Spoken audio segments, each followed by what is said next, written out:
Hello you guys, it's Blitzky. Today's video is going to be different, obviously. This is mostly just going to be a voiceover, if not all voiceover.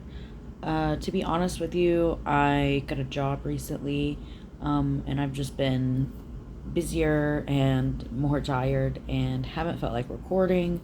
I'm going to try to get back on track.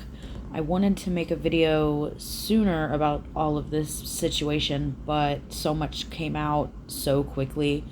I've been kind of waiting for it to get to a slower point before I start talking about it. So let's just jump right into the video. I will also be including clips and screenshots from other creators. Those will all be credited in the video, but also linked in my description.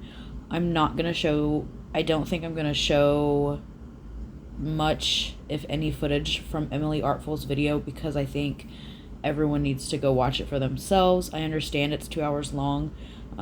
Like she says, you can watch it on 1.5 speed, but it's worth it, and I think she deserves the praise for all of that, and I think that it's such a personal topic. I think that no one could really tell the exact story as well as she can, and there's just so much to it that I definitely recommend just going and watching her video also. I'm also going to go ahead and add this disclaimer that there's a lot of creepy things in this video.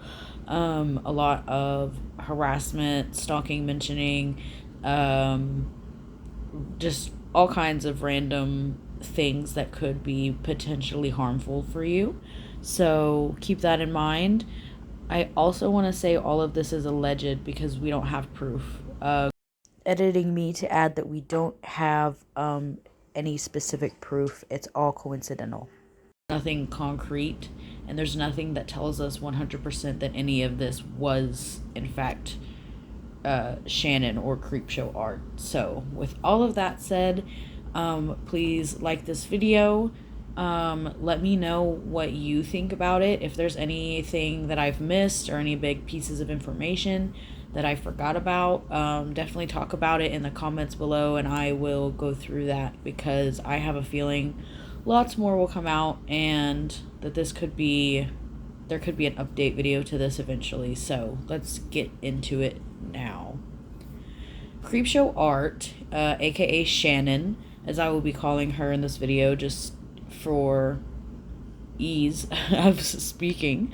Shannon has an art commentary channel. She draws, and she just talks about people that she believes need to be called out. That's mainly it. I mean, really, her channel was definitely a drama commentary channel and was mostly just negative stuff and mostly just calling people out, which is why a lot of this is so hard to believe. CreepshowArt actually began really blowing up after Emily Artfuls' YouTube channel was made. The first piece of timeline we'll speak about because it's also vague and it's also all over the place, and it's confusing that it's kind of hard to pinpoint an exact timeline of when things happened in what order, but I'm going to try my best to do that here. I'm going to try to condense it down, but like I said, there's just so much to talk about. It'll probably still be a long video. So let's say the first little happening was when the admins of a website called lolcowfarm released that Shannon had been posting anonymously on their website, and the reason that they released that it was her was because she broke a rule, and the rule of the website was that you couldn't pretend to be yourself to promote yourself. You couldn't talk about yourself pretending that it wasn't you, pretty much. And she was doing that on there. She would talk as if she was talking negatively about CreepshowArt, her channel. There was posts promoting her Patreon and stuff like that. So they outed her, and in doing that, people found so many posts that allegedly are from CreepshowArt. I'll probably put some of the screenshots of them in here somewhere. You can definitely pause to read some of them. I'm sure that you've heard some of it already if you're watching this, and if you keep up with this side of the internet at all, I'm sure that you've seen all of the videos about it. Her ex-editor, Inbird, actually just released a video kind of talking about how he feels about the situation. There's Repzillas, who was a good friend of Creepshows, Ready to Glare, who was obviously a very good friend of Creepshows, who had a really good video about how she's felt during this and kind of I guess her side. I think it was called like her side of the story. So go watch those also. But in these posts, she made comments and she made posts about anonymously about people like Ready to Glare or Julia from Ready to Glare. She talked badly about, I think there was one about Timimi, and just all of these people who she was friends with on the internet, and even people like Hopeless Peaches before Creepshow sent her fans to harass Hopeless Peaches. She was already before then even making posts about her and stuff like that. So in these posts, she was very transphobic. She was really harsh, really mean. She was basically just bullying all of these people who thought she was a friend, and she was basically doing all of these things that she stands against and that she claims to call out, and she had mentioned before, like, how she would never talk about her friends behind their backs and how loyal she is. And I just think it's funny now to hear that, because all of these posts that she was making, not all of them, but the majority of them were about the drama community that she was a part of. And for what, because it doesn't make sense to a lot of people, because she was, even the people who were friends with her who are coming out and talking about it are so shocked that it's hard. Like, obviously I believe that it's true. I believe, my opinion here, I believe that all of these posts were from Shannon, but it's almost hard to believe that you have all these friends who are in the community and nobody had any inkling, that she would be this kind of person. And it's kind of crazy, and it honestly opened my eyes a lot, because this little rant here, I'm sure, so it'll be personal opinion, but I really loved Creepshow. I loved her channel. I had been watching her channel for probably over a year, and I would say that she was one of the reasons that I got really into YouTube and wanted to make a commentary channel, because one of the things that I really liked was that she was really open about her mental health, and she was open about being homeless and like her struggles, and just she was open about the things that she'd gone through and how YouTube had helped kind of pull her out of that. And I thought it was cool, and so it was like, well, if this person who's been through all of this can have a super popular YouTube channel and basically make a better personal life, real life out of it, doing something that they like, something that I'm interested in, then why shouldn't I try it? And so it's really hard, because you feel like, oh, well, you shouldn't really be upset because you don't know this person. I've never met Shannon or CreepshowArt, so it's not like a real life friend. But I've spent the better part of, or maybe more than a year, watching Creepshow's videos and listening to her, and just literally hours being in a close proximity with this person, in the sense of listening to what I thought was all of their thoughts and opinions on things that also mattered to me. And whenever you have that kind of like parasocial relationship, it's hard to imagine that they actually were the exact opposite of who you thought that they were from a viewer standpoint. So I can't really imagine being a best friend, somebody who literally had met her in person and who had bonded with her over her views, and her opinions and her just morals, now being completely shocked when she you know, seems to turn out to be an awful person. So it's really sad. I definitely recommend it. Going and watching some of their videos about her that they've released, people who were close to her, in the aftermath of the lolcow posts, the lolcow, my bad, posts coming out. People like Hopeless Peaches, who I remember the kind of the rampage that Creepshow had against Hopeless Peaches at a time. I remember the video in particular that I had seen about, that Creepshow had made about Peaches, and she ran her into the dirt. And I had never heard of Hopeless Peaches before, but a YouTuber who I trusted their opinion said that they didn't like them and they thought they were a bad person, so I took that to heart. And all of this has definitely, it's had a toll, because now it's like, okay, well, what creators am I watching who I can genuinely believe are themselves? Because then I'm hoping that they actually are good people and that I'm actually supporting someone who deserves it.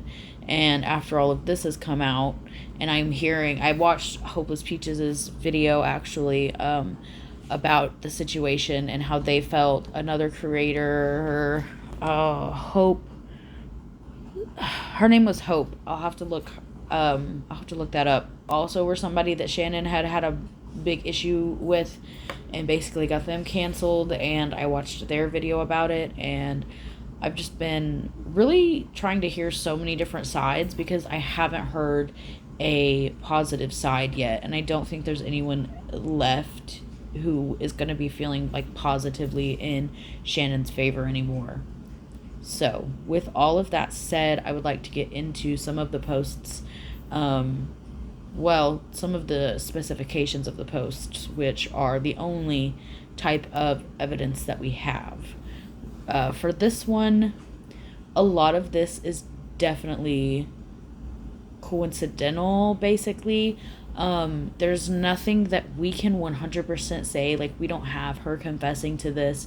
We don't have a recording. We don't have a security camera showing her, like, typing it in the computer. Like, we don't have any physical evidence for this. But I think that a lot of the evidence that is here is too black and white to me to be like a coincidence, if you know what I mean.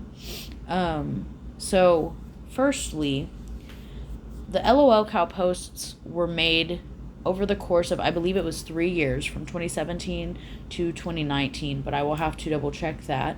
But during that time, Creepshow had moved several different times, and according to the IP addresses that were connected to the posts that she made, those IP addresses did line up and did ping in the same town, in the same areas that coincided with her moving and everything. So it's that, from that, it seems like, yeah, it was probably, you could say that was them. But at the same time, there's a lot of ways to get around that. There are ways to spoof IP addresses. There are ways to kind of get around that without it being CreepshowArt in particular, especially since there are no accounts on lolcow. There's no personalized data. There's nothing that is 100% connecting you to your posts if you're not making the accounts. And I've actually been watching a few videos from a creator called High Tech with Grumpo, I think is what it's called. And I think I'm going to put a clip here about her explaining how the accounts work, and how if you don't have an account with a website, because in a lolcow, you don't have an account, you just log in and you start typing, and the only password that you put in is the password that you will use to delete your posts. So that's the only type of account, and that's the only type of thing that's gonna connect a post to a specific user. So here is a couple clips, basically going over all of that. So there you go. A third one is an account. If you can create an account on a site, they typically use that to track you. Databases are a critical part of web apps. So on a site where you have an account, say YouTube, when you sign into YouTube, they show you your subscriptions, your notifications, and content recommended for you. All of this is stored in databases, and all of this is associated with your account ID or user ID. The interesting thing about lolcowfarm, though, is that you don't create an account on the site. You just post things. So knowing that, the question of how did they tie this all to one individual over several years becomes extremely interesting and challenging. A big guess was indefinite cookies, and I'll get to that. But with respect to IP addresses, during some of this, she was using various public Wi-Fi at various locations, I believe, unless I got her timeline wrong. I don't know too much about her, so I wouldn't know. But multiple devices, multiple IP addresses, no account. All of that implies that either they have indefinite cookies, they're full of crap, or there's a third ambiguous way that they're tracking you. So commentary channels mentioned this when they covered it, but lolcow has outed YouTubers for breaking the rules on their platform before, and these YouTubers have admitted to making the posts. Them being full of crap seems a little less likely. Doing this before I started working in security. You can actually link all of these passwords to one another relatively easily. The most common variations of a password are tacking on a number at the end of it, typically a year or a date, which narrows down the amount of guesses that you have to make to guess the password successfully. Another variation is replacing a letter in a word with a symbol or a digit, which narrows down the guesses even further, and then you can experiment with tacking things onto that. As long as you have one password, you can guess the rest if they're variations of each other very easily. And it's possible that Creepshow could have varied her password choices throughout the entirety of her posting on lolcow. The interesting thing about this is one way that it could be tied back to her definitively is through the password. The lolcow admin could have taken that password and tried it on her YouTube channel. If they get in, even if she has two-factor authentication turned on, they know that it's her. They could also try her known Twitter and her known Instagram accounts with these passwords. And that is one way that they could tie it back to her. Another way is through photo. Little thing right here. This doesn't have that, unfortunately. But let's check out this selfie that I took of myself. Now the first section is, same boring stuff. Then we get into more info and we can get into the EXIF data. And this stuff is pretty interesting. It'll say aperture, brightness, components configuration, like all of this metadata. It says that I took it with an iPhone 12 Pro Max, which I absolutely did. It even says that there's a face in it. So that's cool. But right next to that tab is GPS. And there it gives things like altitude above sea level, the direction in which it was taken, the latitude and longitude, and it shows a map of exactly where I am. So I'm not going to include any of that in the video, but try it on your own selfie. It's pretty cool. No keywords and no author. And then we can look at the TIFF, and it even shows the version of the software that I took this on. So if they really want to get somebody's location, they now have a way of doing that. By forcing people to upload photos, you can get their location. Now this might not always be included, like say in a screenshot, it probably won't be included. At least it's not included in any of the screenshots that I tested it on. I don't know if I'm wrong. Please somebody in the comments let me know, because I love learning. It even has speed, how fast I was going when the photo was taken. So you can cover like a range of distance from the photo being taken, because you have like the direction, you have speed, and then you have like a place on the map. You can really position somebody when they take a photo, which is insane. And you can do it precisely. Like this is a pin drop on the map. This is my exact location. If Shannon was off taking photos and posting them, that location could be consistent. And that could be something that could be used for identity bridging. So I made a post, somebody responded to, was asked this a few times. What about the cookies? Well, using that inspect tool, you can also see the cookies. They have a separate section for cookies. I looked at both of the cookies. One had a TTL of 1 day, the other had a TTL of 2 days. TTL stands for time to live. That means it will expire in 1 to 2 days. So if they're using cookies to track people, they're very short-lived cookies. And then you have the IP address. So you really need something else, a little something extra. Could it be passwords? Could it be GPS coordinates from photos? The reason you need this is because if Shannon's inactive for 14 days, since 1 and 2 are smaller than 14, like you can't bridge her. So is it passwords or photos, or is it something else? Now I find things like this really interesting, so I didn't let up. There is another section in local storage, and they're storing something called password. It's in a field called password. Now I'm not a front end, and I'm also not a Chrome developer, so somebody please let me know if I'm wrong, but if you store something in the field password, does that get treated like a password in Chrome? Because those are things that are protected, that don't get deleted, that you get from sites, unlike cookies, which can either expire or you can manually delete them. But this was in a field called password. Fun fact, I closed my incognito window, opened another one, went to lolcow.farm, and lo and behold, that was different, which means they're storing it on your computer in Chrome, so that anytime you go to that site, if you post something, they can request that from Chrome. Chrome can give it to them, and they can track you, and it will never be deleted. So that is how they can track people without them knowing it. Now, if this password field means what I said it might, it very well might not mean that. But if it does mean that, then if you have password sharing turned on between multiple devices in Chrome, and Chrome is somebody's browser of choice, you can track. And I believe Safari has this too. I haven't used Safari in ages. But yeah, you can track them across devices. Another thing about this is that we don't 100% know, like I will say that I learned from the high-tech channel, is that we can't be sure how lolcow is verifying that this is in fact Shannon, because this isn't the first time that they've called out creators and called people out for posts, and they have been right in the past. But the issue is we don't know exactly, without them having our account, without them having an email address or any kind of username and specific password, without all of that, it's hard to know exactly how they're tracking people and to know if they are actually as sure as they seem to be, because they are very confident whenever they come out with this kind of stuff. They are very much basically matter of fact saying this is the person that's doing this and making these posts. However, we don't know that. And all we can really say is that they are going through security leaps and hoops, and they're either guessing based on the IP addresses, which, while that is a good guess, there is no definitive proof and does open them up to possibly being in trouble for things like slander if it turns out that it's not them and that it is somebody else by chance. If they have no account and no email that connects them back to her, the only other ways that they could be definitively sure where exactly the posts were made in the world is if Creepshow took a photo with her phone's camera and posted it onto the website, or if Creepshow used variations of passwords.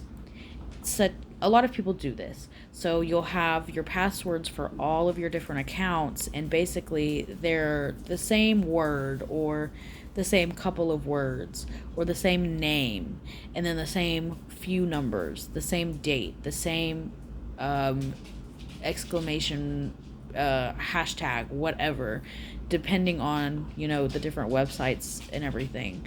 A lot of people, not most people, but a lot of people use variations of the same passwords on several different websites.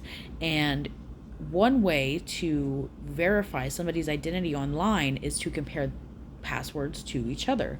So if you take her password on lolcow, let's say her password on lolcow was Shannon 2493, and then they put that into her YouTube account and it was right, or they put that into her YouTube account and it was wrong, and they changed the number to something that they knew about her, like her birthday, her birth year, her state zip code, I don't know, and say they changed it to a different number that they knew about her and they got in.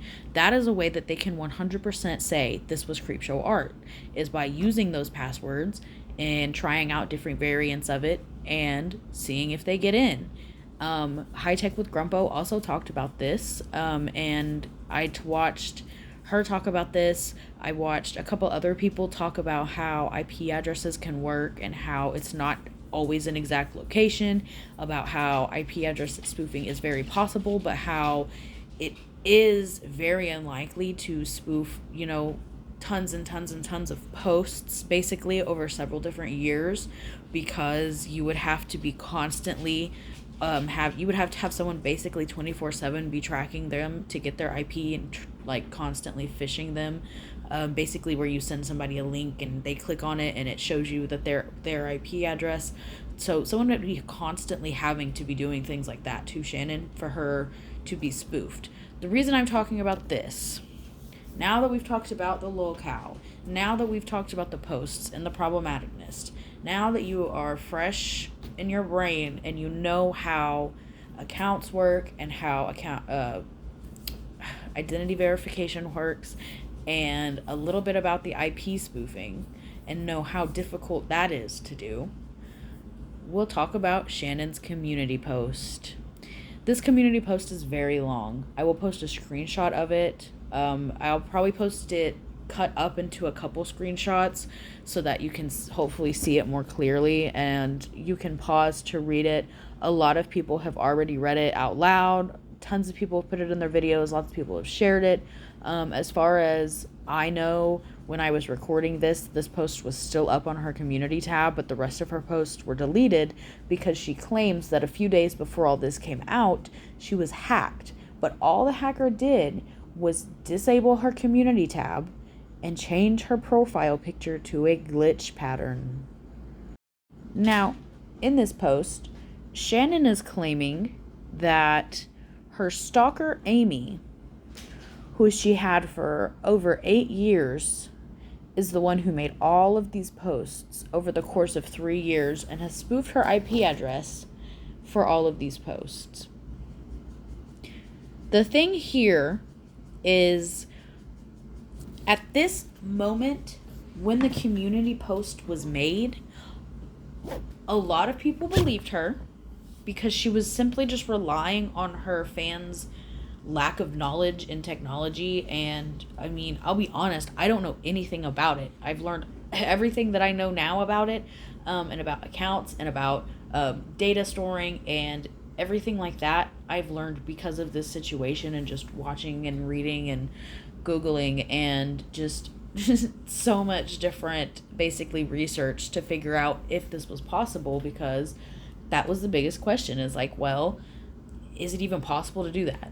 Is it possible for me to spoof somebody's IP address for 3 years to make several different IP addresses at that? Because also, keep in mind, IP addresses do refresh unless you live in a country where they don't own enough IP address. Basically, that's really the only reason they wouldn't change very often on their own, but they do refresh, they do change. And especially given that all of these IP addresses could match back to her, it's just hard to believe that somebody put that much work into making her look bad, you know. And I know that a lot of people questioned well, if it was your stalker, why would they promote your Patreon? And I think that one's honestly the most obvious. If there was somebody trying to, like, ruin your life and make people think that you were talking bad about other people online, I think that promoting yourself is the most I think that a stalker, by making a post saying, like, by the way, this person has a great Patreon, I think that's a great way to trick people into thinking that it's actually the person that you're trying to get their life ruined. I don't believe that. I believe it was Shannon, and I think that that's even fucking weirder. But I think that that's the least confusing part about it, honestly. And I don't agree with Shannon, and I don't believe her anymore. I don't believe anything that she said, really. But I do have to say that I don't like that argument, because in my eyes, that makes the most sense. So, a lot of people were saying, after this community post came out, there was people who, like I said, believed her because they didn't know.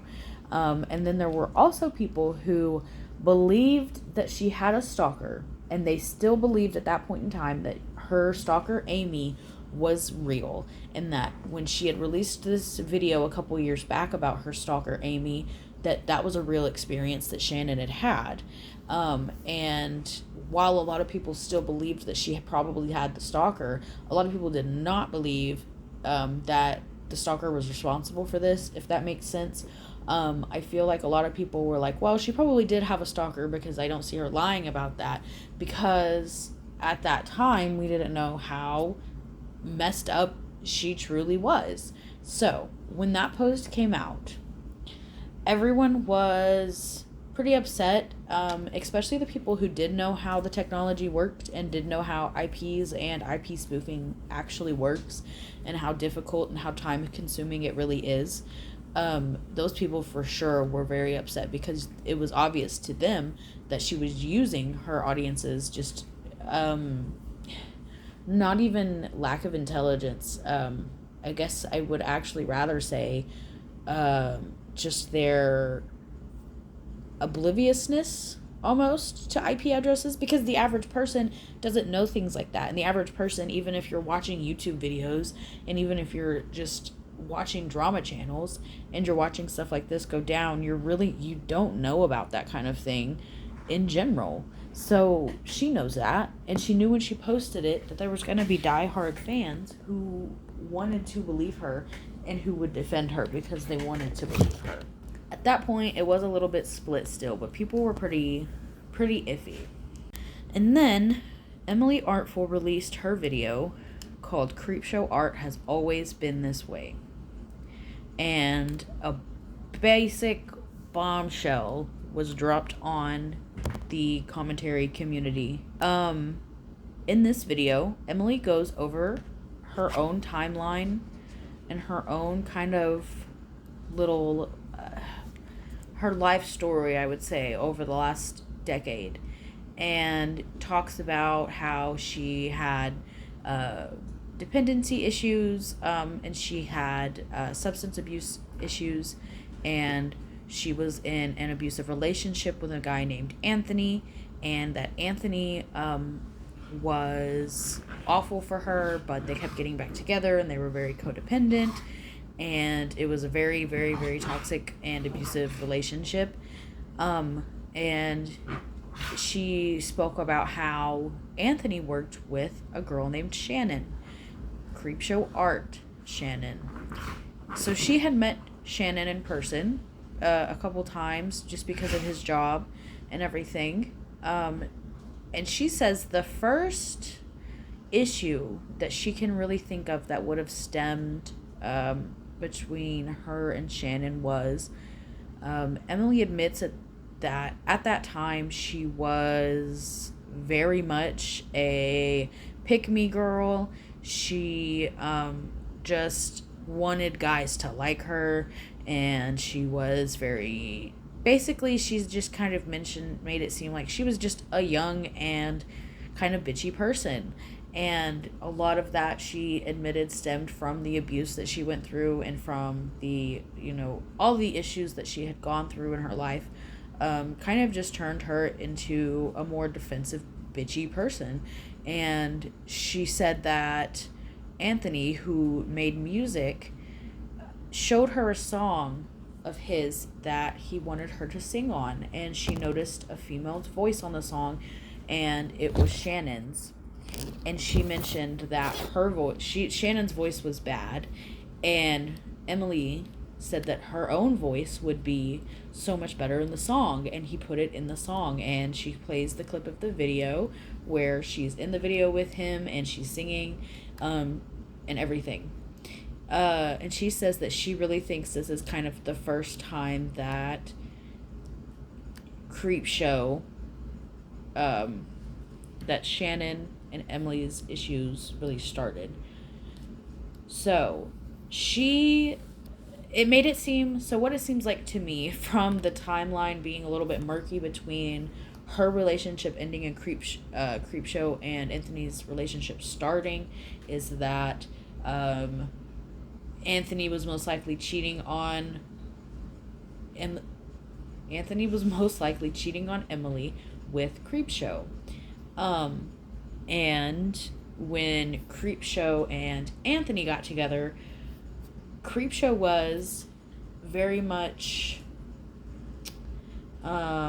aggressive, I would say, about Emily anyways, but apparently Anthony had been stalking and harassing Emily regardless. He had been. And Emily mentions a lot of different instances and a lot of different messages she'd received and a lot of different just situations, and I can't go into all of them here. I think it's going to be best to hear it explained from her, just because of how intense some of it is and because of how personal it is, and also because of how just it's a personal and painful thing. So by no fault of Emily's, the video is just, the timeline itself is just kind of jumbled and blurry, and it's hard to really explain everything in as great of detail as the person who was really there. But she talked about how she was receiving messages, she was receiving, basically just constant friend requests and emails and messages and calls, and how all of these different friend requests that she would get would have a handful of mutual friends with her. And now she believes that a lot of those accounts were Creepshow and Anthony, Creepshow's now husband, as far as we know. And the reason she believes this is because of a lot of the ways that they spoke to her, and a lot of the threats, a lot of the things that they knew. But also there's just a lot of coincidences, again, in this case. And Emily has a lot of evidence. Like I said, you should definitely go watch her video and definitely see everything that she lays out. because I'm going to probably not put any of that in here. I think that everyone just needs to go see all of her stuff for themselves. But she does talk about how whenever Anthony would be texting her and harassing her by under these fake accounts and whatnot, she could tell it was his tone of voice, it was the way that he would speak, it was, all of that. She could kind of tell that it was him. Whereas when Creepshow started coming in and started helping, she could tell different times when sometimes it was Anthony and sometimes it was someone who was cattier and just bitchier and just kind of straight to the point of wanting to insult her and make her feel bad without as much the vague scariness that Anthony kind of brought up to her in conversations. And she says that it seemed like Creepshow really started to completely take it over, and like it was more her than Anthony towards the end, and like it was just more of her doing it in general.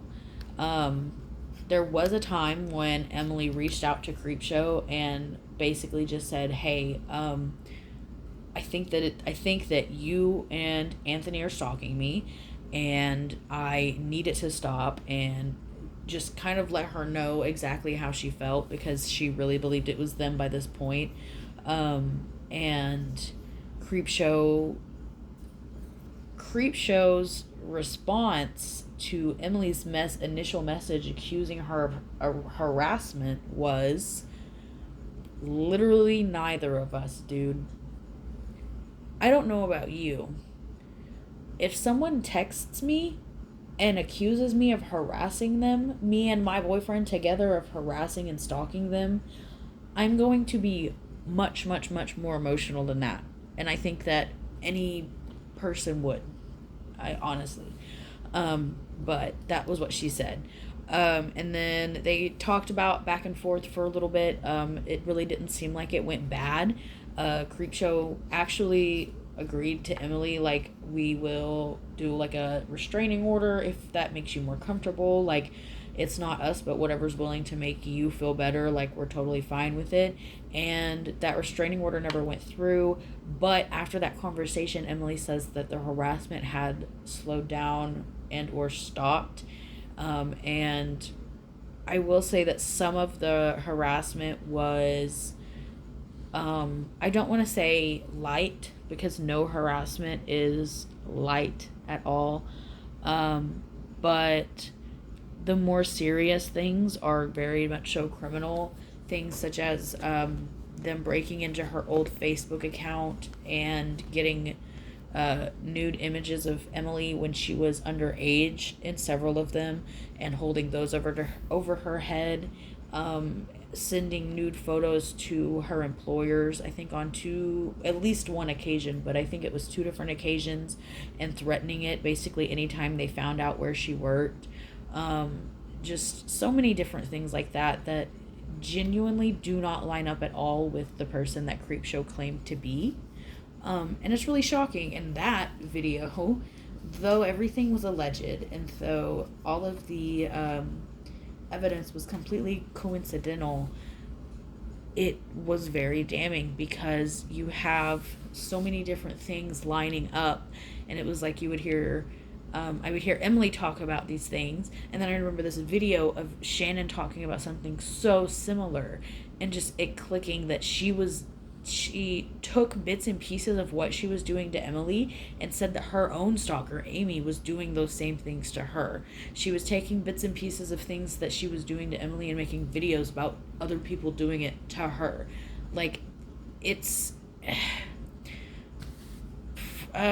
it's unimaginable, and it's kind of crazy and wild to even really think about, like, this being a thing that's happening right now. But it is, and it really sucks. And I think that the damage that it's doing, particularly to the commentary community, is awful and heartbreaking because it's so impossible now to really trust right now anyways. I think for the majority of them and for us to really trust other creators and to really build friendships and build bonds, because we don't know if this is going to happen again, and we don't know if any of the people that we're talking to now are also doing the things like this. And because I think it's opened people's eyes up a lot to, I think most people realize that the people that they watch online are not exactly who they are online in person, and that there's a lot of variations, and that there's a lot that you probably don't know about them. But I think it's hard whenever there's such a distinct polar opposite like this, that there's no way that you can see this coming and see someone like this turning out to be an awful person, and seeing, such a solid and morally upright seeming person turning out to be so entirely awful and disgusting, and even awful to her own friends and her own family. I mean, in one of the lolcow posts, in fact, was doxing her own sister and releasing her own sister's private Twitter account. And that's the last thing that we're going to talk about right here, is her sister's Twitter account. Now, I will start off with saying I'm going to use a couple of clips from Tipster here, because he got into her account. He saw her account before it went private. I did not. I didn't catch it in time. And it seems like they have already deleted a lot of their followers who they didn't know in person. Also, I will say, at the end of the Tipster clips, he realizes that there's a post about Shannon's sibling being non-binary, or going by they them. So though in the beginning of the clips he was calling them she, he wasn't aware, and I was not either, so I will be using they them. And he does correct himself and apologize at the end, which I don't think that I cut off, but there is a little question about misgendering in there at the end, so that's why he says she at the beginning, because he wasn't aware. But basically, the sibling made a post on their Twitter basically saying, I'm CreepshowArt's sibling. I will be making my Twitter private after today, and I will be removing anyone who I don't know who's following me, who I don't actually know. But until then, I'm still here and I'm still public, so feel free to ask me questions. And they got a lot of questions. They got questions about, has Creepshow always been like this? Does Creepshow seem to be this way because of Anthony? There was also definitely questions about, is Amy real? Did she ever tell you about Emily? I'm gonna definitely insert a few clips right here from his videos of him reading some of the questions and answers, and basically going over what she says about what they say about the situation.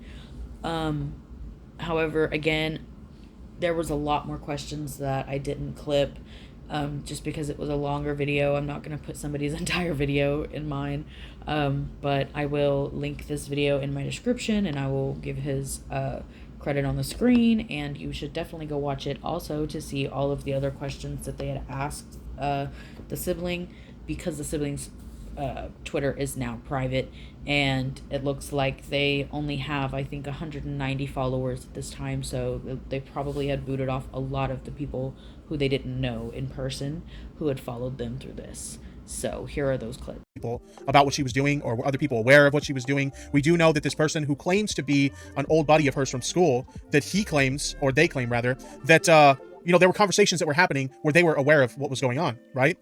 So this is what Shannon's sister had to say. I actually caught her using multiple accounts to harass who I now know to be Emily. So we have confirmation now from Shannon's own sister that yes, she was aware of the harassment that was happening towards Emily.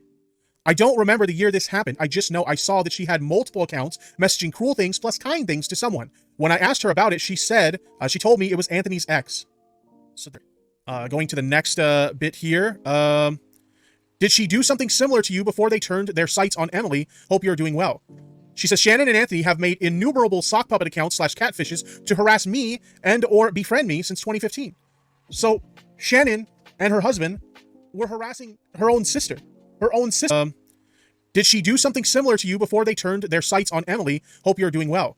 She says, Shannon and Anthony have made innumerable sock puppet accounts / catfishes to harass me and or befriend me since 2015. So Shannon and her husband were harassing her own sister. Her own sister was facing harassment from Shannon. And we're seeing like a lot of stories of people coming forward with their own stories, some with receipts, some without. So you have to take them for what they are. Unfortunately, some people, we know that sometimes when stuff like this happens, people will jump on the bandwagon and share stories, some of which are true, some are not. It happens. But, you know, it's one of those things where, like, I feel like this is like a clear pattern of behavior for me. Like, in my opinion, this is a clear pattern of behavior. She is clearly doing this to multiple people. Negative things, and a lot of the negative things she's holding people accountable for, she's doing herself on lolcow. So it doesn't really add up. Not even just on the lolcow, like the harassment that she's engaging in with people like Emily, for example, with her own sister, for example. Okay. Megan Steele here says, sorry if this is too personal. No need to reply if so. I'm just wondering if your parents know about all of this and how they feel about it. I know that Shannon said in a post your relationship with them is strained, so if that is the case, feel free to not reply. Hope you're okay. To which she responded, I know my parents should know about the harassment that I have received, plus how I discovered Shannon harassing Emily. At the time, she just said an ex of Anthony, excuse me. Since I told them about it in a voice memo, emailed in March of 2018, I have no idea how my parents feel about it. So the parents don't know.